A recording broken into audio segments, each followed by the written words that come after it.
پہلے جو گفتگو ہوئی ہے وہ کس تعلق سے ہوئی ہے؟ ندا یا رسول اللہ پر، لیکن وہ قرآن و حدیث سے ثابت کیا گیا اس کے اندر قرآن شریف سے بھی پیش کیا گیا، اس کے علاوہ جو ہے حدیث شریف سے بھی، اس میں کیا ہے حضرت جبریل علیہ السلام نے بھی لفظ یا کے ذریعے نبی کو پکارا، اور اس کے علاوہ ملک الموت نے بھی نبی کریم صلی اللہ علیہ وسلم کو جو ہے یا کے ذریعے پکارا، اور خود نبی نے جو ہے ایک نابینا کو جو ابن ماجہ کی حدیث شریف ہے اس میں آپ نے تعلیم کی، اس میں یا موجود ہے، ٹھیک ہے۔ اس کے علاوہ جو جلوس نکالتے ہیں مجموعی طور پر وہ بھی موجود، اس کا بھی دلیل یہاں موجود ہے، وہ کیا ہے اس کی دلیل؟ وہ مسلم شریف کی حدیث شریف ہے جلد 2 کی۔ تو اس کے تعلق سے گفتگو ہو چکی۔ اب جو ہے جو وہابی اعتراض کرتا ہے، وہابی جو بولتا ہے وہ اس کے تعلق سے جو اعتراض کرتے ہیں، دیکھیں یہاں پہ قرآن شریف میں ایسا آیا ہے، حدیث شریف میں ایسا آیا ہے، ہم کو نبی کو نبی پکارنے چاہیے، وہاں پہ کیا مراد ہے اور کیا وہ معنی لیتا ہے اس کے تعلق سے۔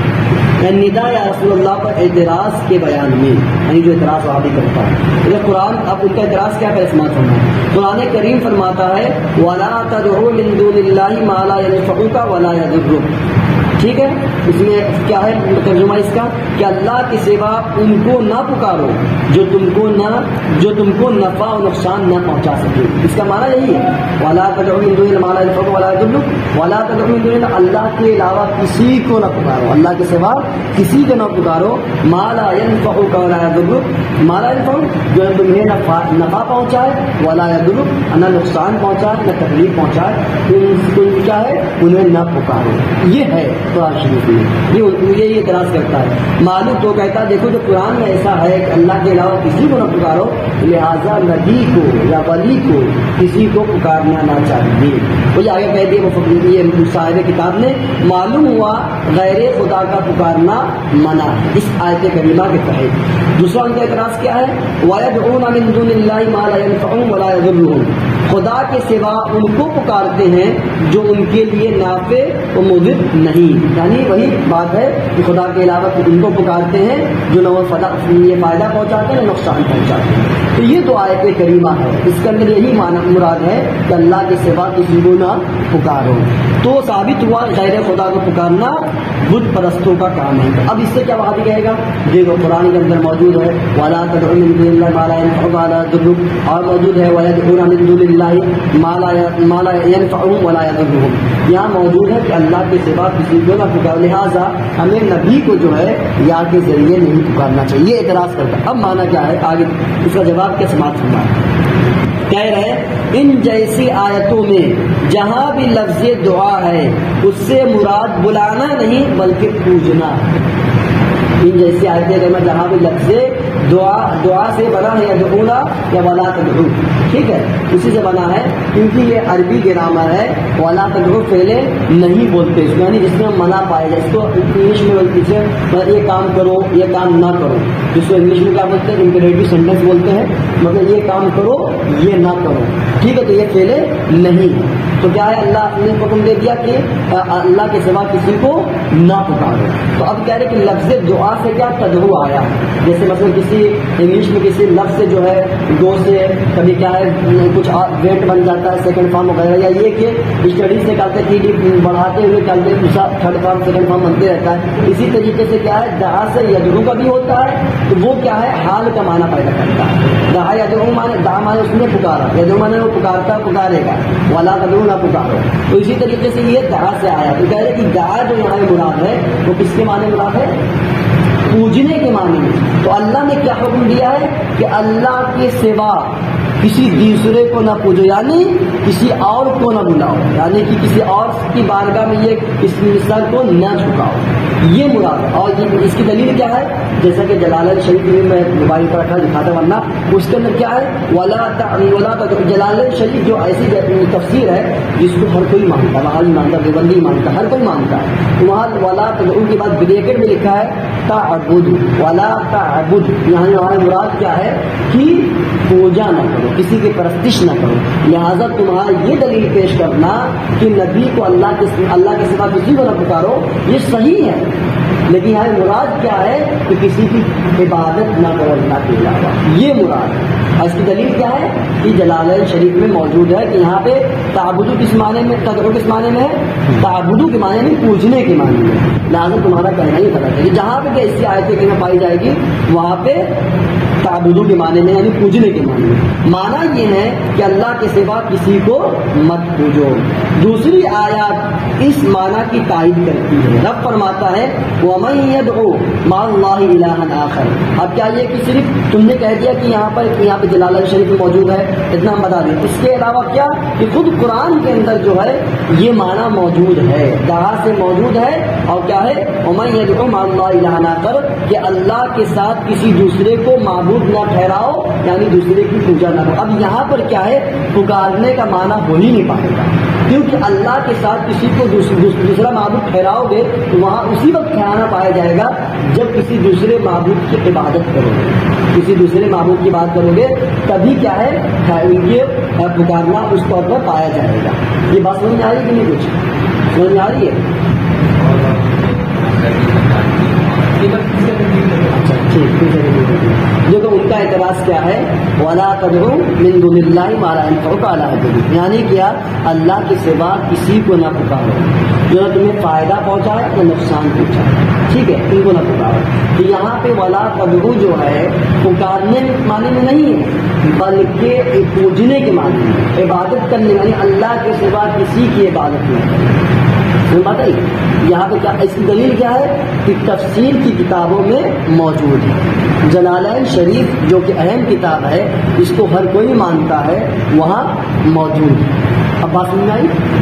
ہاں ہاں۔ اب اس کی دوسری دلیل کیا ہے؟ دوسری دلیل ہے وَمَن يَدْعُو مَعَ اللَّهِ إِلَٰهًا آخَرَ، یعنی کہ اللہ کے سوا دوسرے معبود کو نہ ٹھہراؤ۔ یہاں پہ الہن آخر آیا ہے، الہ مانے خود معبود ہوتا ہے، اللہ کا ذکر اس کے اندر رہی ہے، اور پھر الہ کا پھر لفظ یہاں موجود ہے، تو کیا ہوگا مانا پہلے وَمَن يَدْعُو کہ جو پکارتے ہیں مع اللہ، اللہ کے ساتھ، الہن آخر، الہ مانے معبود ہوتا، پھر آخر مانے دوسرا، دوسرے معبود کو جو اللہ کے ساتھ شریک ٹھہراتے ہیں، یعنی جیسا اللہ سے مانگتے ہیں ویسے ہی دوسرے سے مانگتے ہیں، ایسا اللہ کی بات کرتے ہیں ویسے دوسرے کی بات کرتے ہیں، تو یہ شرک ہے۔ اگر ہم جیسے اللہ کی بات کرتے ویسے کسی دوسرے کی عبادت کریں تو یہ شرک ہے۔ لیکن ہم نبی کو جو پکارتے ہیں وہ اللہ سمجھ کر نہیں پکارتے، اگر اللہ سمجھ کے پکارے تو یہ شرک ہوگا، اور ہم اللہ سمجھ کے نہیں پکارتے ہیں۔ اور اس کے علاوہ اللہ نے حکم دیا ہے، کیا ہے وَلَا تَدْعُوا لا تجعلوا دعاء رسول بینکم کدعاء بعضکم بعضا، کہ اللہ کیا جب نبی کو پکارو تو ایسے نہ پکار جیسے آپس میں پکارتے۔ پھر حکم دیا ہے تو پتہ چلا کہ یہاں پر کیا مراد ہے، تو پوجنے کے معنی، پوجنے کے معنی میں یہ بات ہو گئی۔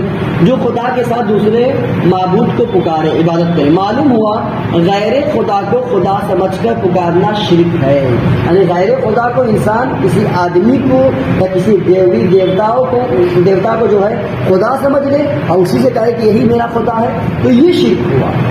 اور ہم نبی سے جو ہے خدا سمجھ کر نہیں مانگتے، ان کو خدا سمجھ کر نہیں پکارتے، یہ شرک نہیں ہوگا۔ شرک کب ہوگا؟ خدا کی ذات و صفات میں کسی کو شریک ٹھہرانا، اور نبی کو ہم شریک نہیں ٹھہراتے۔ یہ بات سمجھ میں آئی؟ اب آگے چلیں، کیونکہ یہ غیر خدا کی عبادت ہے۔ اگر ان آیات کی یہ معنی نہ کیے جائیں تو ہم نے جو آیات و احادیث علماء دین کے اقوال پیش کیے ہیں جن میں غیر خدا کو پکارا گیا ہے سب شرک ہوگا۔ اگر ہم یہ دونوں معنی پیدا نہیں کریں گے، ایک طرف کیا اللہ فرما رہا ہے کہ نبی کو اچھے القاب سے پکارو، اور ایک طرف کیا خدا فرما رہا ہے کہ اللہ کے سوا کسی کو نہ پکارو، اگر یہ معنی نہیں کریں گے تو معاذ اللہ خود خدا جو ہے نبی کو کہا یا ایھا النبی یا ایھا الرسول، اگر یہ کہتے ہو کہ اللہ کے سوا کسی کو نہ پکارو تو معاذ اللہ خود نبی کو پکار رہا، کیونکہ نبی اللہ جو شرک کر رہا ہے معاذ اللہ، ایسا تو ہو نہیں سکتا، لہٰذا یہ دونوں معنی پیدا کرنا پڑے گا ورنہ خرابی لازم آئے گی۔ اسی طریقے سے جو ہے حدیث شریف میں ہے کہ جبریل نے کیا عرض کیا، یا محمد، نبی کو لفظ یا کے ذریعے پکارا۔ اگر یہ معنی اگر ہم نہ کریں اور یہ معنی نہ دے تو کیا ہوگا کہ معاذ اللہ جبریل نے کیا کیا؟ شرک کے معاذ اللہ، ایسا نہیں کیا۔ پتہ چلا کہ جہاں پہ تم یہ آیت پیش کر رہے ہو وہاں پر کیا ہے کہ وہ عبادت کے معنی میں، یعنی اللہ کے سوا کسی کی عبادت نہ کرو۔ اگر یہ معنی پیدا نہیں کریں گے تو معاملہ وہی خراب ہوگا کہ حضرت جبریل نے پکارا لہٰذا انہوں نے شرک کیا، کہ ایسا نہیں ہے۔ اس کے علاوہ امام اعظم ابو حنیفہ نے اپنے قصیدہ میں کہا، اور اس کے علاوہ حضرت زین العابدین نے اپنے قصیدہ میں کہا، تو اگر یہ معنی پیدا نہیں کر سب کے سب مشرک ہو جائیں گے۔ لہٰذا جہاں پہ تم اعتراض کر دو وہاں پہ کس معنی میں ہے؟ عبادت کے معنی۔ کس معنی میں؟ عبادت کے معنی میں، پرستش کے معنی میں، ٹھیک ہے، پوجا کرنے کے معنی میں، اس کے معنی میں، ٹھیک ہے، یہ بات سمجھ آئی۔ پھر زندہ کو پکارتے کہہ رہے کہ اگر یہ بات نہ کی جائے، یہ چیزیں الگ الگ نہ کی جائے معنی میں، جن میں غیر خدا کو پکارا گیا سب شرک ہوگا۔ پھر زندہ کو پکارو یا مردہ کو، سامنے والے کو پکارو یا دور والے کو، سب ہی شرک ہوگا۔ پھر اگر یہ معنی پیدا نہیں کیا جائے گا تو یہ ہے کہ چاہے انسان دور سے پکارے، چاہے قریب سے پکارے، چاہے کسی کے مرنے کے بعد پکارے، سب کے سب کا سب کیا ہو جائے گا؟ شرک ہو جائے گا، حالانکہ ایسا نہیں۔ اب کہہ رہے ہیں اسی طریقے سے روزانہ ہم لوگ بہن دوست آشنا کو پکارتے ہیں، سب کے سب شرک ہو جائے گا۔ حالانکہ کیا ہے اللہ فرما رہا ہے کہ اگر تمہارے کہنے کے حساب سے کہ دیکھو قرآن میں کیا ہے کہ اللہ کے علاوہ کسی کو نہ پکارو، تو لہٰذا تم اپنے بھائی کو پکارتے ہو، اپنی بہن کو پکارتے ہو، اپنے دوست کو احباب کو پکارتے ہو، تو کیا یہ سب کا سب شرک ہو جائے گا؟ نہیں، ہم جو انہیں پکارتے ہیں وہ اپنا بھائی سمجھ کر، خدا کا ایک مخلوق سمجھ کر پکارتے ہیں، ٹھیک ہے، خدا سمجھ کر نہیں پکارتے۔ لہٰذا جو وہ معنی مراد وہاں پر ہے وہ کیا ہے؟ پرستش کے معنی میں، تم غلط فکر نہ کرو۔ لہٰذا اگر تم یہ کہتے ہو کہ اللہ کے سوا کسی کو نہ پکارو، تو آج سے اپنے دوست احباب، اپنے گھر میں بھائی بہن سب کو پکارنا، والد کو، اپنی ماں کو، سب کو پکارنا بند کرو۔ تب تو ٹھیک ہے، ہم مانتے تمہاری بات، ایسا ہو نہیں سکتا، لہٰذا یہ معنی پیدا کرنا پڑے گا۔ یہ بات ہو گئی۔ تو عالم میں کوئی بھی شرک سے نہ بچا، نیز شرک کہتے ہیں غیر خدا کو خدا کی ذات یا صفات میں شامل کرنے، بتا چکا ہوں۔ کسی کو آواز دینا، پکارنا، اس میں کون سی صفت الہی میں داخل کرنا ہے، پھر یہ شرک کیوں ہوا؟ ہم کسی کو پکار دیں، نبی کو یا ولی کو یا کسی اپنے بھائی بہن کو، تو اس میں ہم کیا ہے صفت الہی کو شریک نہیں کرتے ہیں، یعنی خدا کی ذات یا اس کی صفت کو کیا ہے شامل نہیں کر رہے ہیں۔ جب شامل نہیں کر رہے ہیں تو یہ شرک نہیں ہوا۔ اگر تم شرک کہہ رہے ہو کہ اللہ کے، ہم کیا کہیں گے؟ جو اللہ کے سوا کسی نے پکارا ہم ان سے کیا کہیں گے؟ کہ آج کے بعد اپنے گھر کے اندر کسی کو نہ پکارو، باہر میں کسی کو نہ پکارو، کیونکہ اللہ نے منع فرمایا، تم ہی کہہ رہے منع فرمایا، لہٰذا آج سے پکارنا بند کر دو۔ سب سے سب کیا ہے؟ شرک۔ یہ بات سمجھ میں آ گئی؟ آگے چلیں یہی رہیں گے؟ ہاں رکھیے گا ابھی آج نہیں اب یار کل کریے گا کچھ کام ایک کی وجہ سے سب کا تھوڑی ملتا ہے،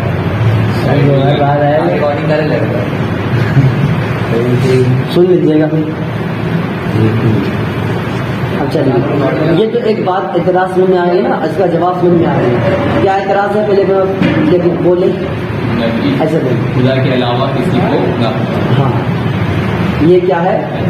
یہ اعتراض ہے، قرآن شریف کی دلیل ہے، ٹھیک ہے، تو اسے ہم جواب کیا دیں گے کہ وہاں پر کیا معنی مراد ہے؟ وہاں پہ معنی عبادت کے ہیں، ہاں پرستش کے، پوجنے کے۔ اگر یہ معنی نہ لیا جائے گا تو اگر یہ معنی نہ لیا جائے تو خرابی لازم آئے گی اس آیت کریمہ میں اور اس آیت کریمہ، کیونکہ خدا بھی اپنے نبی کو پکارا، حضرت جبریل نے بھی پکارا، حضرت ملک الموت نے بھی پکارا۔ ہاں ٹھیک ہے، تو کہیں اگر یہ بات لی جائے تو آج سے جو ہے اپنے گھر کے اندر ہی پکارنا بند کرے، ٹھیک ہے، کیونکہ ابھی غیر خدا کے علاوہ۔ یہ بات سمجھ آئی کہ نہیں آئی؟ چلو ٹھیک ہے، اگر نہ سمجھ میں آئے تو پھر سے کل سمجھ لیجیے گا، یہ بہت اہم چیز ہے۔ یہ آگے اللہ فرماتا ہے، اب وہ دوسری دلیل کیا دیتا ہے وہاں بھی دیکھو قرآن میں ہے اللہ فرماتا ہے فَاذْكُرُوا اللَّهَ قِيَامًا وَقُعُودًا وَعَلَىٰ جُنُوبِكُمْ، بس اللہ کو کھڑے بیٹھے اپنی کروٹوں پر یاد کرو. اس کا معنی کیا ہے؟ فَاذْكُرُوا اللَّهَ، اللہ کا ذکر کرو، قیامًا کیا ہے کھڑے ہو کر، وَقُعُودًا بیٹھ کر، وَعَلَىٰ جُنُوبِكُمْ یعنی کروٹوں پر بیٹھ کر، جو یعنی جس طریقے سے چاہو اللہ کا ذکر کرو، اللہ کو یاد کرو. اس سے معلوم ہوا اٹھتے بیٹھتے غیر خدا کا نام جپنا یعنی لینا شرک ہے، صرف خدا ہی کا ذکر چاہیے. یعنی یہ اس سے کیا کہتا ہے، جب خدا نے فرما دیا ہے کہ اللہ کا ذکر کرو بیٹھ کر چاہے لیٹ کر، جس طریقے سے چاہو اس طریقے سے صرف خدا کا ذکر کرو. اس سے بعد کیا کہتا ہے، دیکھو قرآن کے اندر آیا ہے صرف اللہ کا ذکر کرو بیٹھ کر کھڑے ہو کر، لہٰذا ہمیں نبی کا ذکر نہیں کرنا چاہیے، نبی کو نہیں پکارنا. اسی لیے وہ لوگ ذکر کبھی نبی کا نہیں کرتے، جب بھی جان اللہ اللہ اللہ صرف اللہ اللہ بس یہی کہتا ہے، اور کبھی نبی کا ذکر نہیں کرتا. کیوں؟ اس لیے وہ یہی کہتا ہے. دیکھو قرآن شریف میں ہے کہ اللہ کا ذکر کرو بیٹھ کر کھڑے ہو اور کسی کا ذکر کرو. یہ دلیل پیش کرتا ہے صرف خدا ہی کا ذکر کرنا چاہیے. اب اس کا جواب کیا دیکھیے، جواب اس آیت سے ذکر رسول اللہ حرام یا شرک سمجھنا نادانی ہے یعنی بے وقوفی ہے. یعنی اس آیت سے اگر ہم یہ سمجھے کہ اس سے جو ہے رسول اللہ کو پکارنا یا ذکر رسول اللہ یعنی نبی کا ذکر کرنا یہ ہے مراد، بھی یہاں پر نبی کا ذکر نہ کرو حرام ہے، تو ایسا معنی لینا کیا ہے، یہ نادانی ہے، بے وقوفی ہے، جاہل بنتی اگر یہ مان لے. کیوں؟ آگے بتائیں، بہت لمبی گفتگو یہ بھی کہہ رہے کہ آیت تو یہ فرما رہی ہے کہ جب تم نماز سے فارغ ہو جاؤ تو ہر حال میں ہر طرح خدا کا ذکر کر سکتے ہو. یعنی نماز میں تو پابندی تھی کہ بغیر وضو نہ ہو، یعنی نماز میں پابندی تھی کہ بغیر وضو انسان نہ ہو، وضو ضروری ہے. سجدہ رکوع اور قاعدہ میں تلاوت قرآن کریم نہ ہو، یعنی کہ سجدہ میں انسان جائے تسبیح بیان کرے، رکوع میں جائے تسبیح بیان کرے، قاعدہ میں جائے تحیات پڑھے، تلاوت قرآن نہ ہو. ان سب کی پابندی تھی. بلا عذر بیٹھ کر یا لیٹ کر نہ ہو، یعنی یہ کہ اگر انسان بغیر عذر کے یعنی کوئی دقت بھی نہیں ہے، پریشانی بھی نہیں ہے، تو کیا ہے بغیر عذر کے جو ہے بیٹھ کر نہیں پڑھنی چاہیے نماز، یا لیٹ کر نہیں پڑھنی چاہیے. مگر جب نماز سے فارغ ہو چکے ہو تو یہ پابندیاں اٹھ گئی، اب کھڑے بیٹھے لیٹے ہر طرح خدا کو یاد کر سکتے. یعنی اس آیت کا میں مفہوم کیا ہے، اگر مان لیا جائے کہ آیت کہ اللہ کا ذکر کرو بیٹھ کر کھڑے ہو کر، تو یہ نماز میں پابندی تھی. نماز میں کیا ہے کہ انسان سجدے میں جائے گا تو جو چیز متعین ہے تسبیح پڑھنی، سبحان ربی العظیم، اس کے سجدے میں سبحان ربی اعلیٰ، تو وہی کر سکتا ہے. اسی طرح التحیات ہی پڑھ سکتا ہے، کوئی اور چیز قرآن شریف کی تلاوت نہیں کر سکتے. جو چیز جس مقام پر اسی پر رکھنا ہے. تو اب کیا ہے کہ اللہ نے فرمایا کہ نماز میں تو پابندی تھی کہ نماز میں بغیر وضو کے تم شامل نہیں ہو سکتے تھے، نماز میں سجدے میں قرآن شریف کی تلاوت نہیں کر سکتے تھے. اب تم نماز سے فارغ ہو گئے، نماز میں سجدے میں قرآن شریف کی تلاوت نہیں کر سکتے تھے، اب جو ہے اللہ کا ذکر جیسے چاہو ویسے کرو. یہ مراد ایک بات تو یہ. دوسری بات کیا، اس آیت میں چند امور یعنی چند باتیں جو ہے قابل غور ہیں. ایک یہ کہ یہ امر جو ہے فذکروا اللہ وجوب کے لیے نہیں، وجوب کا معنی کیا ہے، ضروری، یعنی یہ کام کرنا ہی ہے. یعنی فذکروا اللہ، اللہ جب نماز سے تم فارغ ہو جاؤ تو اللہ کا ذکر کرو. تو اگر یہ معنی وجوب کے لیے یعنی نماز سے پڑھ لیے اب اللہ کے ذکر میں لگ جاؤ، یہ معنی اگر مراد ہے تو یہ معنی اگر مراد نہیں ہے. اگر وجوب کروا لو گے تو نماز سے فارغ ہو گئے، اب کچھ کام نہ کرو، ہمیشہ اللہ کا ذکر ہی کرتے رہو، چاہے کسی بھی حالت میں ہو اللہ کا ذکر کرتے رہو. کیونکہ اگر یہ تو پتہ چلا کہ یہ جو معنی یہاں پر ہے امر جو ہے ٹھیک ہے، یہ کیا ہے، یہ وجوب کے لیے نہیں ہے، واجب ہونے کے لیے نہیں ہے. افطاری آئی ہے، یہ حج مبارک میں آئی ہے، یہ کیا ہے امر، یہ کیا وجوب کے لیے نہیں. اگر وجوب کے لیے ماننے میں کیا ہو جائے گا کہ اس کے بعد نماز سے فارغ ہو گئے تو ہمیشہ اللہ کے ذکر میں لگ جاؤ. اگر ایسا نہیں، پتہ چلا کہ یہ امر کیا ہے وجوب کے لیے نہیں ہے، وجوب مانے ضروری کرنا ہی ہے. ٹھیک ہے، صرف جواز کے لیے ہے. کہ نماز کے علاوہ چاہے خدا کو یاد کرو خواہ غیر خدا کو، خواہ بالکل خاموش رہو، ہر بات کی اجازت ہے.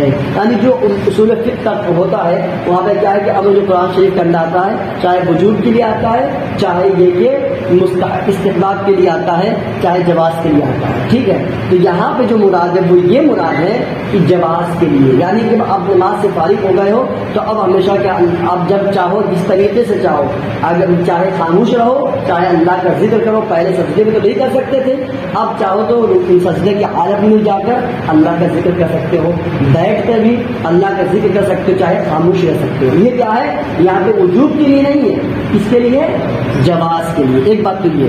دوسری بات یہ کہ اگر یہ امر تمہارے کہنے کے حساب سے وجوب کے لیے بھی ہو تو یہ ہو تو بھی ذکر غیر اللہ ذکر اللہ کی نقیض نہیں.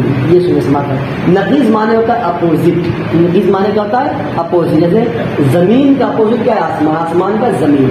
ٹھیک ہے. اس کے علاوہ کیا ہے؟ پانی کا اپوزٹ پانی نہ ہونا. پانی کا اپوزٹ پانی نہ ہونا. چاہے کہتے ہیں کسی اور کلر کا اپوزٹ کیا ہے؟ نہ کلر ہونا. تو یہ اپوزٹ ہے ساری چیزیں. ٹھیک ہے. تو وہی کہہ رہے ہیں کہ اگر یہ امر جو ہے یہ چیز اللہ نے فرما دیا اللہ کا ذکر کرو، یہ وجود کے لیے مان لے کہ ہمیشہ اللہ کا ذکر اللہ کے ذکر میں لگے رہو، تو کہہ رہے کہ ذکر غیر اللہ ذکر اللہ کی نقیض نہیں ہے، اپوزٹ نہیں ہے. اللہ نے فرمایا اللہ کا ذکر کرو، تو لہٰذا اب جو ہے وہ جو اپوزٹ ہوگا وہ کیا ہوگا؟ عدم ذکر اللہ، یعنی اللہ کا ذکر نہ کرو. یہ مانا ہوگا نا. پہلے کہ اللہ کا ذکر کرو، اگر اپوزٹ مراد لو گے تو وہ کیا ہوگا؟ اللہ کا ذکر نہ کرو. اور کیا تم نے کیا مراد لے لیا کہ اللہ کا ذکر کرو، یہاں سے کہہ رہے ہو کہ نبی مراد لے لیا. ایک وہ اپوزٹ ہے ہی نہیں. اپوزٹ کیا ہے؟ اللہ کا ایک تو اللہ کا ذکر ہونا، اس کا مقابل کیا ہوگا؟ اللہ کا ذکر نہ ہونا. یہ اپوزٹ ہے نا. یہ تو اپوزٹ ہے کہ اللہ کا ذکر کرو اور دوسری طرف کیا اللہ کے رسول کا ذکر کرو. یہ اپوزٹ نہ ہونا، یہ تو ایک الگ چیز ہو رہی. اگر تم یہ بات کر لے یہ امر کی وجوب کے لیے ہے بھی تو ذکر غیر اللہ ذکر اللہ کی نقیض نہیں ہے، اپوزٹ نہیں ہے. ذکر اللہ کے اپوزٹ کیا ہے؟ کہ اللہ کا ذکر نہ ہونا. لہٰذا اگر وہ مواد لے رہا تھا تو ٹھیک ہے، یعنی کہ اللہ ہی کا ذکر کرو اور کیا ہے کہ اللہ کا ذکر یہ دوسرا اور کوئی چیز نہ کرو. یہاں پہ تو نبی کے بارے میں نہیں آیا، اپوزٹ نہیں لیا گیا. ایک بات تو یہ تاکہ ذکر اللہ کے واجب ہونے سے یہ حرام ہو جائے، بلکہ ذکر اللہ کی نقیض کیا ہے؟ عدم ذکر اللہ. میں نے جو کہا عدم معنی نہ ہونا، تو یعنی اللہ کے ذکر کا نہ ہونا یہ کیا ہے؟ نقیض ہے. دوسری بات تو یہ.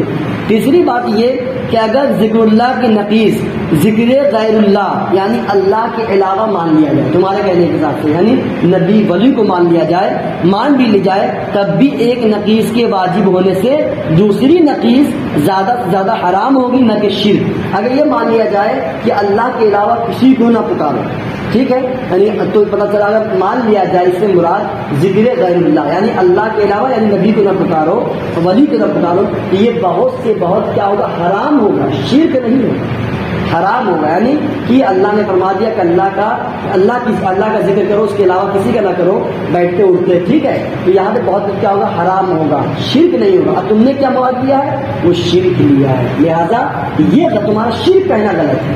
ایک دوسری بات تو یہ. تیسری بات یہ مگر خیال رہے کہ حرام یا فرض ہونا فعل کی صفت ہے، نہ کہ عدم فعل کی. اب کہہ رہے ایک قاعدہ بیان کرے سمجھ لیجئے. کہہ رہے کہ مگر خیال رہے کہ حرام یا فرض ہونا کیا ہے؟ فعل کی صفت ہے، نہ کہ عدم فعل. مثلا یہ کہ اللہ نے فرمایا نماز پڑھو، اب یہ کیا ہے؟ فرض ہے. اب یہ تو کہیں پر نہیں کہ نماز نہ پڑھو اور وہ فرض ہو جائے. فعل مانے کام، یعنی جو چیز کرے اسی پر کیا ہے؟ حرام کا حکم لگے گا، یا یہ کہ اس کے علاوہ جو عدم فعل پر یا فرض کا جو حکم ہوگا وہ کس پر ہوگا؟ یا حرام کا حکم کس پر ہوگا؟ کسی چیز سے کرنے پر. زکوٰۃ دو، یہ کیا ہے؟ اگر ہم زکوٰۃ ہم پر مالی کے نصاب ہو گئے، اتنا مال ہو گیا ہمارے پاس، تو کیا حکم ہوگا کہ زکوٰۃ اب دینا فرض ہو جائے گا. اب ہمارے پاس مال ہی نہیں ہے تو فرض کیا ہوگا؟ یعنی کسی چیز کا پایا جانا ہونا، تب اس پر حکم ہوگا کیا کہ اس کا یہ چیز حرام ہے یا فرض ہے. مثلا یہ کہ ہم نے مال جو ہے حرام طریقے سے کمایا، تب ہمارے پاس وہ مال ہے، تب ہمارے طرف حکم ہوگا کہ یہ مال حرام ہے. جب ہمارے پاس مال ہی نہیں تو وہ حرام کیسے ہو جائے گا؟ تو وہی کہہ رہے ہیں کہ مگر خیال ہے کہ حرام یا فرض ہونا فعل کی صفت ہے، نہ کہ عدم فعل کی.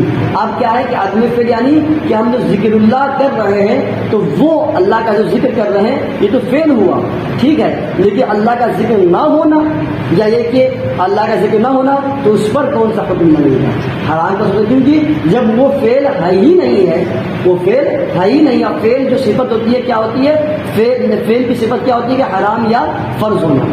اور یہاں پہ کیا وہ فعل ہی نہیں، ہم کر ہی نہیں ہے، تو کہاں سے حرام یا فعل ہوگا؟ یہ حرام یا یہ کہ فرض ہوگا، ٹھیک ہے. تو حرام یا فرض ہوگا کس کی صفت ہے؟ فعل کی صفت ہے، وہ کرنے کی صفت ہے. یہ بات خیال رہے. آگے کہہ رہے ہیں چوتھی، اتنی باتیں تو میرے خیال سے اس بات کو سمجھ میں کم آئے گی. چوتھی بات سمجھ میں آ جائے گی. چوتھی یہ کہ حضور صلی اللہ علیہ وسلم کا ذکر دل واسطہ خدائی کا ذکر ہے. اللہ فرماتا ہے من یطیع رسول فقد اطاع اللہ، جس نے رسول کی اطاعت کی اس نے اللہ کی اطاعت کی. اب تم کہتے ہو کہ اللہ کا ذکر کرو بیٹھتے کھڑے ہو کر، ٹھیک ہے، مان لو، چلو ٹھیک ہے، لیکن اللہ رسول کا ذکر جو ہے وہ اللہ ہی کا ذکر ہے. کیوں؟ اللہ دوسری جگہ فرماتا ہے من یطیع رسول فقد اطاع اللہ، جس نے رسول کی اطاعت کی اس نے اللہ کی اطاعت کی. گویا جس نے نبی کو پکارا اس نے وہ ایک اللہ کو پکارا، یعنی کہ رسول کا ذکر اللہ کا ذکر. لہذا جو وہاں فذکر اللہ ہے، اللہ کا ذکر کو وہاں مراد یہ بھی ہے کہ نبی کا بھی ذکر کر سکتے ہیں، کیونکہ اللہ فرماتا ہے من یطیع رسول فقد اطاع اللہ. قرآن مقدس میں آیت کریمہ ہے جس نے رسول کی اطاعت کی اس نے اللہ کی اطاعت کی. یہ تو بات نہیں آئے ہوگی، ٹھیک ہے. لہٰذا آپ ذکر اللہ جو تم کہہ رہے ہو تو ٹھیک ہے، مان لیا جائے کہ ہم نبی کو تو پکار رہے ہیں، اور نبی کو پکارنا یہ ذکر ہے اور اللہ کا ذکر ہے، لہذا درست ہے. یہ بات سمجھ آئی؟ جس نے رسول کی فرما برداری کی اس نے اللہ کی فرما برداری کی. جب کلمہ، نماز، حج، درود، خطبہ، اذان، غرض یہ کہ ساری عبادات میں حضور علیہ الصلوۃ والسلام کا ذکر داخل اور ضروری ہے، تو نماز سے خارج ان کا ذکر اٹھتے بیٹھتے کیوں حرام ہوگا؟ اب تم کہہ رہے ہو فذکر اللہ، اللہ کا ذکر کرو اٹھتے بیٹھتے، ٹھیک ہے، یہی کہہ رہے ہو نا، اٹھتے بیٹھتے. نماز میں ہم نماز پڑھے تو اس میں نبی کا ذکر، تحیات پڑھ رہے ہیں، اذان دے تو اس میں نبی کا ذکر، حج میں نبی کا ذکر. تو یہ جب کام ہے، جو فعل ہے، جو شریعت میں امور ہے، جو ضروری ہے، ان کے اندر نبی کا ذکر ہے. اور جب ہم ان کام سے، نماز سے فارغ ہو گئے، اذان سے فارغ ہو گئے، تو اب اگر نبی کا ہم ذکر کریں تو اس میں کیا کبا؟ تو پھر تم کیوں کہہ رہے ہو کہ اللہ ہی کا ذکر کرو اٹھتے بیٹھتے؟ اگر ہم نبی کا بھی ذکر کریں تو کیا درست نہیں ہوگا؟ اگر نماز میں ہم ہیں تو نبی کا ذکر درست ہے، اذان میں ہے تو نبی کا ذکر درست ہے، حج میں ہے تو نبی کا ذکر درست ہے، یہ ساری عبادات میں نبی کا ذکر ہے، درست ہے. اور باہر ہم جب اس سے فارغ ہو گئے تو نبی کا ذکر کرے تو اس میں کیسے یہ چیز حرام ہو گئی؟ یہ حرام، یہ تمہارے، یہ عقل کے خلاف ہے کہ وہی چیز نماز میں ہے تو حرام نہیں ہے. ہم تمہارے کہنے کے حساب سے نماز سے باہر حرام ہو جائے، یہ کون سا قاعدہ ہے؟ یہ بات سمجھ آئے؟ آپ کہہ رہے ہیں جو شخص ہر حال میں اٹھتے بیٹھتے درود شریف کا کلمہ پڑھے تو حضور کا ذکر کر رہا ثواب کا مستحق ہے. پانچویں بات، اس طرح کے تبت یدا ابی لہب، تبت یدا ابی لہب کیا ہے؟ ابو لہب کے دونوں ہاتھ برباد ہو جائے. اس میں کیا ہے؟ ایک شخص کی بارے میں کیا ہے کہ کہا جا رہا ہے کہ ابو لہب کے دونوں ہاتھ برباد ہو جائے. تو یہ غلط چیز ہے نا. ہم جو کسی کے سامنے گئے اس کا ہاتھ برباد ہو جائے تو غلط چیز ہے نا، لیکن ہمارے حساب سے غلط ہے. لیکن اگر آگے دیکھیں، اور سورہ منافقون، جو منافق کے تعلق سے آیتیں کریمہ پوری دوری سورہ اتری، وہ آیات جن میں کفار یا بتوں کا ذکر ہے ان کا پڑھنا ذکر اللہ ہے یا نہیں، یعنی اللہ کا ذکر ہے کہ نہیں. یعنی دیکھو ہم کیا تبت یدا ابی لہب پڑھ رہے ہیں، ابو لہب کے دونوں ہاتھ برباد ہو گئے، منافقین کے تعلق سے پڑھ رہے ہیں، اور کفار کی کے تعلق سے ہم بیان کر رہے ہیں جو قرآن شریف میں پڑھ رہے ہیں. تو ہم اس کو پڑھ رہے تو کیا ذکر اللہ ہے کہ نہیں ہے؟ اللہ کا ذکر ہے کہ نہیں؟ بلا شبہ اللہ کا ذکر، کیونکہ قرآن کے اندر یہ آیات موجود ہے، ضرور ہے، کیونکہ یہ قرآنی آیات ہے، ہر کلمہ پر ثواب ہے. اگرچہ ان آیات میں مذکور کفار یا بت ہیں مگر کلام تو اللہ کا ہے نا، کلام تو اللہ کا ہے نا. اور ذرا غور کرے کہ قرآن میں بت کا ذکر ہے، قرآن میں کفار کا ذکر ہے، قرآن میں کیا ہے؟ ابو لہب کے ہاتھ کے تباہ ہونے کا ذکر ہے، یہ ہے نا، برباد ہونے کا ذکر ہے. تو اگر ان آیت کریمہ کو ہم تلاوت کریں، پڑھیں تو ثواب ملے. اور جن کے صدقے میں قرآن شریف نازل ہوئی، اگر ان کا ہم ذکر کریں تو اس میں کیا کما ہے؟ یہ کیسے حرام ہو جائے گا؟ یہ بات سننا ہی، یہ بات موٹی موٹی بات ہے، یہ تو سمجھ میں آ گئی ہوگی۔ آگے دیکھیں، کلام الہی کا ذکر تو ذکر اللہ ہوتا ہے، مگر رحمت الہی یا نور الہی محمد رسول اللہ کا ذکر تو ذکر اللہ نہ ہو، یہ کون سا قاعدہ ہے کہ اس میں جو ہے کلام الہی میں اتنی ساری ذکر ہے تو یہ کیا ذکر اللہ ہوتا ہے، مگر رحمت الہی یا نبی کا ذکر ہو تو ذکر اللہ نہ ہو، ایسا نہیں۔ لہٰذا فذکر اللہ سے مراد کیا ہے؟ نبی کا ذکر بھی مراد ہے۔ یہ بات ہو گئی۔ اب دیکھیں، بس 5 منٹ گفتگو ختم کر رہا ہوں۔ اب دیکھیں یہ کیا انصاف ہے۔ قرآن کریم میں کیا ہے؟ اللہ فرماتا ہے قال فرعون، فرعون نے کہا۔ فرعون کون تھا؟ ایک کافر شخص تھا، سب کو معلوم ہے، ٹھیک ہے۔ قال فرعون، فرعون نے کہا، یہ قرآن کے اندر موجود ہے۔ قال پڑھنے پر 30 سوال قرآن کے اندر موجود ہے، قال قاف لام الف اور لام، تو 3 حروف ہے نا، تو اس کے پڑھنے پر 30 نیکی۔ اور لفظ فرعون میں کتنے حروف ہیں؟ 5، تو اس کے پڑھنے پر کتنے؟ 50 نیکی، پڑھنے پر 50 ثواب، کیونکہ ہر حرف کے 10 ثواب ہیں۔ تو فرعون کا نام قرآن میں پڑھا گیا، 50 نیکیاں ملے، اور محمد رسول اللہ کا نام لیا تو مشرک ہو گیا۔ یہ کیا عقل ہے؟ یہ کیا؟ اب کا قرآن کے اندر فرعون کا موجود ہے لفظ، ہاں، جو کہ کافر ہے، ٹھیک ہے، اس کی ہم تلاوت کرتے قرآن شریف کے اندر، جو یہ کافر ہے کیونکہ اس کے قرآن کے اندر موجود ہے، تو اس پر ہم کو 50 نیکی ملے، اور جب نبی کا ہم ذکر کریں تو اس میں یہ شرک ہو جائے۔ یہ کون سی عقل کی بات ہے؟ یہ عقل میں آنے کی بات نہیں ہے۔ ایک بات تو یہ ہے۔ ساتویں اس طرح کہ حضرت یعقوب علیہ السلام فراق حضرت یوسف میں اٹھتے بیٹھتے حضرت یوسف کے نام کی رٹ فرماتے تھے، یعنی جب حضرت یوسف علیہ السلام کو ان کے بھائیوں نے کنویں میں ڈال دیا تھا تو اس کے بعد آ کر ان کے بھائیوں نے اپنے والد صاحب حضرت یعقوب سے کہا، حضرت یعقوب جو ہے حضرت یوسف علیہ السلام کے والد صاحب ہیں، آگے کہا کہ ان کو جو بھیڑیا کھا گئی، بھیڑیا کھا گئی، تو اس کے غم میں حضرت یعقوب علیہ السلام جو ہے روتے رہے یہاں تک کہ آنکھ کی بینائی جو ہے وہ روشنی جو ہے کمزور ہو گئی، تو روتے رہے، اٹھتے بیٹھتے کیا ہے؟ حضرت یوسف علیہ السلام کا ذکر کر دیا۔ کون؟ حضرت یعقوب علیہ السلام، جو کہ ایک نبی، نبی ہے، تب جگہ اٹھتے بیٹھتے حضرت یعقوب علیہ السلام جن کا ذکر کر رہے ہیں؟ حضرت یوسف کا۔ تو کیا معاذ اللہ انہوں نے شرک کیا؟ وہ بھی تو ذکر کر رہے ہیں، کس کا ذکر کیا؟ حضرت یوسف کا، جو کہ غیر خدا ہے، جو کہ اللہ کے علاوہ ہے یوسف علیہ السلام۔ تو پتہ چلا جب حضرت یعقوب علیہ السلام حضرت یوسف کا ذکر کر سکتا ہے اور شرک نہیں ہو سکتا ہے، تو اگر ہم نبی کا ذکر کریں یہ شرک کہاں سے؟ ایک بات تو یہ۔ دوسری بات یہ ہے، اور ان کی یاد میں اس قدر ہوئے کہ آنکھیں سفید ہو گئی، یعنی حضرت یعقوب علیہ السلام۔ اسی طرح حضرت آدم فراق حضرت حوا میں جب جنت سے نکال دیے گئے تو حضرت آدم علیہ السلام کیا ہے وہ سرادیق، یہ جو ابھی سری لنکا میں وہاں اتارے گئے۔ حضرت حوا جو جدہ میں اتاری گئی، جدہ کا معنی ہوتا ہے دادی اور نانی کے دونوں کے معنی میں ہوتا ہے، تو ہماری دادی ہے، ہماری ماں ہے حضرت حوا، اس لیے اس کو جدہ کہا جاتا ہے، تو وہاں پہ جدہ میں اتاری گئی، ٹھیک ہے۔ تو یہ پھر دونوں الگ الگ تھے نا، تو آدم علیہ السلام جو ہے ہمیشہ حضرت حوا کی یاد میں، انہی کی یاد میں رہتے تھے، انہی کا ذکر کرتے تھے، تو یہ بھی تو ذکر ہے۔ معاذ اللہ اگر تمہارے کہنے کے حساب سے اللہ کے رسول کا ذکر کیا جائے، مفت پڑا جائے تو یہ شرک ہے، اور کیا حضرت آدم علیہ السلام جو ذکر کر رہا تھا حوا کا، یہ شرک ہوگا، یہ شرک ہوگا۔ ایک بات تو یہ۔ اسی طریقے سے حضرت زین العابدین فراق امام حسین میں اٹھتے بیٹھتے ان کے نام جپا کرتے تھے، یعنی کیا ہے؟ حضرت زین العابدین کون ہے؟ حضرت امام حسین کے صاحبزادے، جب میدان کربلا سب شہید ہو گئے تو حضرت زین العابدین آخر میں بچے تھے، جو حضرت امام حسین کے صاحبزادے تھے، ٹھیک ہے۔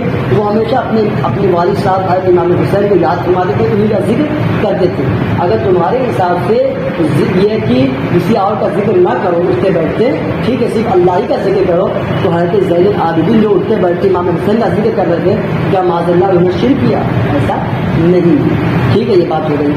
تو آپ زبان حال یہ کہتے تھے، فارسی کا شعر ہے، حال من در ہجرے والد کمتر از یعقوب نیز، او پسر گم کردہ بود و من پدر گم کردہ ام، یعنی کہتے کہ حال من، میرا حال، در ہجرے والد کے ہجر میں، والد کے جدائی میں، کمتر از یعقوب نیز، یعنی حضرت یعقوب علیہ السلام سے کمتر نہیں ہے کہ ان کا لڑکا گم ہو گیا تھا، وہ من پدر گم کردہ ام، اب میرے والد گم ہو گئے، ان کا لڑکا گم ہو گیا حضرت یعقوب علیہ السلام کا، تو وہ بالکل جو ہے غم میں نکھار تھے، غم میں لگے ہوئے تھے. میرے والد جو ہے اس دنیا سے چلے گئے، تشریف لے گئے ہیں، جس کی وجہ سے میں کیا ہے غمگین ہوں. تو یہاں پہ کیا ہے بتانے کا مقصد یہ ہے کہ حضرت یوسف حضرت یعقوب علیہ السلام ہو، چاہے حضرت زین العابدین ہو، چاہے حضرت آدم علیہ السلام ہو، یہ کیا ہے ذکر کرنے دے کہ نہیں. اب تمہارے کہنے کے حساب سے کہ اللہ ہی کا ذکر کرو اور کسی کا نہیں ذکر کرو. تمہارے کہنے کے بعد ماشاء اللہ حضرت یوسف علیہ السلام نے کیا شرک کیا، حضرت یعقوب علیہ السلام نے شرک کیا، حضرت زین العابدین نے شرک کیا، اور حضرت آدم علیہ السلام نے شرک کیا. پتا چلا کہ اللہ کا ذکر جو ہے، اگر رسول کا ذکر ہے تو حقیقت میں اللہ ہی کا ذکر ہے. اور ذکر کر سکتے وہاں پر کیا ہے جواز کے لیے، یعنی اب تم نماز سے فارغ ہو گئے اور جس طریقے سے اب چاہو اللہ کا ذکر کر سکتے، اٹھتے بیٹھتے جس طریقے سے چاہو. پہلے تو پابندی تھی نماز میں، اب پابندی نہیں ہے، چاہے خاموش رہو کوئی بات نہیں، یہ دونوں میں ہے. ٹھیک ہے اب ختم.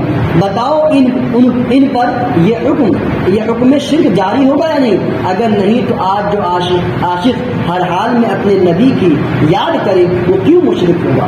ایک تاجر دن رات تجارت کا ذکر کرتا ہے، کہیں گھوم پھر کر تجارت کرتا ہے. طالب علم دن رات ہر حال میں سبق یاد کرتا ہے، وہ بھی غیر خدا کا نام جپ رہا ہے یعنی لے رہا ہے، وہ کیوں مشرک نہیں ہوا؟ یعنی کہ اگر دیکھا جائے تو دنیا کے اندر کوئی شخص نہیں ہے جو اللہ کے علاوہ کسی اور کو نہ پکارے، اللہ کے علاوہ کسی اور کا ذکر نہ کرے. سب کا سب کے سب مشرک ہوگا. اس میں کچھ باتیں یاد ذہن رکھنے کی. وہ کیا ہے؟ ایک تو یہ کہ رسول کا ذکر جو ہے حقیقت رسول کی اطاعت کیا ہے اللہ کی اطاعت. ایک تو یہ. دوسری بات جو عقلی دلیل ہے کہ قرآن شریف میں جو ہے فرعون کا ذکر ہے، قرآن شریف کے اندر ابو لہب کا ذکر ہے، قرآن شریف کے اندر کفار کا ذکر ہے.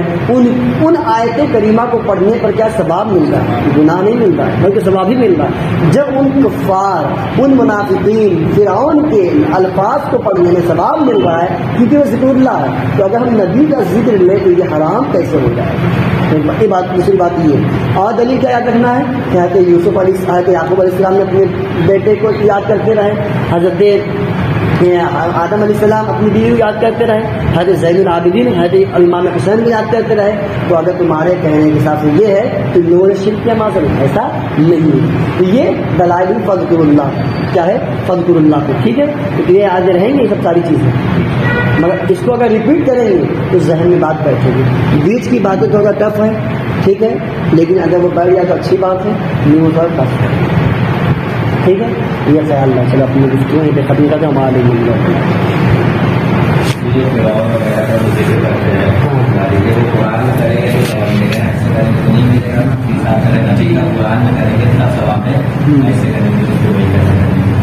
ٹھیک ہے وہ بات صحیح ہے، لیکن یہ ہے کہ اللہ نے فرما دیا ہے نا میں یہ رسول فقط عطا ہوں، جس نے رسول کی اطاعت کی اس نے اللہ کی اطاعت کی. تو اگر یہ کہنے کے حساب سے تمہارے یہ کہ فرعون میں کیا فرعون میں قرآن میں ذکر ہے، فرعون میں پڑھیں گے فرعون لفظ قرآن نہیں پڑھیں گے تو ثواب ملے گا. ٹھیک ہے تو لیکن یہ بھی تو ہے کہ اللہ کا ذکر جو ہے وہ میں کیا ہے کہ اللہ کا رسول کا ذکر حقیقت میں کیا ہے یہ اللہ ہی کا ذکر ہے نا، کیونکہ میں یہ رسول فقط اللہ اس میں تو قید ہے نہیں کہ قرآن میں پڑھو یا کہیں اور پڑھو.